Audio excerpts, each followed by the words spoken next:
Hello বন্ধুরা, good morning. আমি আজকে খুব সকাল সকাল ঘুম থেকে উঠেছি, সকাল 8টায়। আর এটাই হচ্ছে আমার কাছে অনেক সকাল। আমি এখানে ভাত বসিয়ে দিয়েছি, ভাতের সামান্য মুসুরি দিয়েছি, আলু দিইনি, কারণ শুধু ভাত বসাতে নেই, তাই মুসুরি দিয়ে দিয়েছি। আর সোনাকে আমি এখানে সবজি কাটার জন্য বসিয়ে দিয়েছি। আর আমার মামনিকে দিয়ে আমি টমেটোর টকটা কড়া করাচ্ছি, খেতে খুব ভালো লাগছে। তাই আমি এখন কুকারে বাঁধাকপি আর আলু দিয়ে দিয়েছি।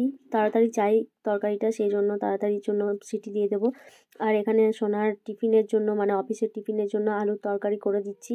তো আলুর তরকারিটা এখন ফুটছে। আমার রান্না করা হয়ে গেছে, তাই ভাতটা এখন বেড়ে নিচ্ছি। এটা হচ্ছে আমার ভাত আর এটা হচ্ছে সোনার ভাত। আজকের মেনু হচ্ছে বেগুন ভাজা, বাঁধাকপির তরকারি, আলুর বড়া, স্যালাড, আলুর তরকারি, আলু ভাজা, টমেটোর টক। তো চলো আমরা এখন খাওয়া দাওয়া করে নিই, সোনা আবার অফিস যাবে আর খুব খিদেও পেয়েছে। তো এই হচ্ছে আজকের মেনু। কেমন হয়েছে তোমরা জানিও।